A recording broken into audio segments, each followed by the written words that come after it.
नमस्कार मित्रांनो, स्वागत आहे तुमचं आताच्या ब्रेकिंग न्यूजमध्ये.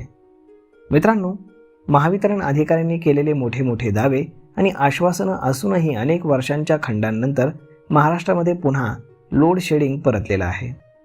महावितरणमधून मिळालेल्या माहितीनुसार शुक्रवारपासून म्हणजेच शुक्रवारी संध्याकाळपासून भारनियमनाचा अवलंब आता यांना करावा लागणार आहे.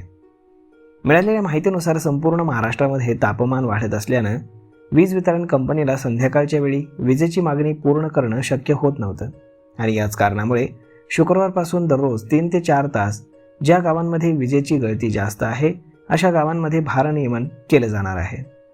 रात्रीच्या वेळी सौर ऊर्जा निर्मिती पूर्णपणे थांबते, ज्यामुळे महावितरणसमोर फार मोठी अडचण निर्माण होते.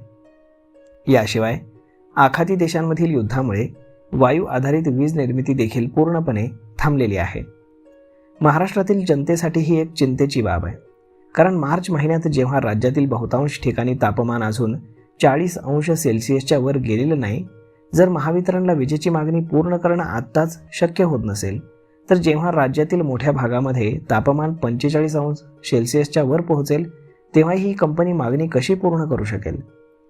यावरती संबंधित अधिकाऱ्यांनी सांगितलं की उन्हाळ्याच्या ऐन भरामध्ये भारनियमन टाळण्यासाठी कंपनी उपाययोजनांवरती काम करत आहे. तसेच हे भारनियमन लवकरच संपुष्टामध्ये येईल असं आश्वासन देखील मिळालेलं आहे. परंतु विजेची वाढलेली मागणी याचा फटका आता राज्याला बसणार असून राज्यावरती लोड शेडिंगचं संकट घोंगावत आहे. महाराष्ट्राला आता लोड शेडिंगचा फटका बसणार असून मागणी वाढल्यानं आणि तुटवडा निर्माण झाल्यानं महाराष्ट्रामध्ये इमर्जन्सी लोड शेडिंग करण्यात येणार असल्याची माहिती मिळाली आहे. त्यामुळे राज्यातील नागरिकांनी आता काही तासांच्या लोड शेडिंगला सामोरं जावं लागणार आहे.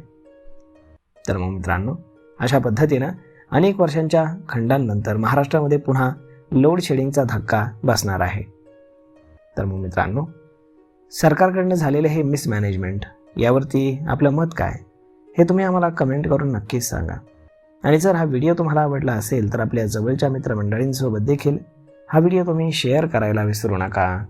धन्यवाद.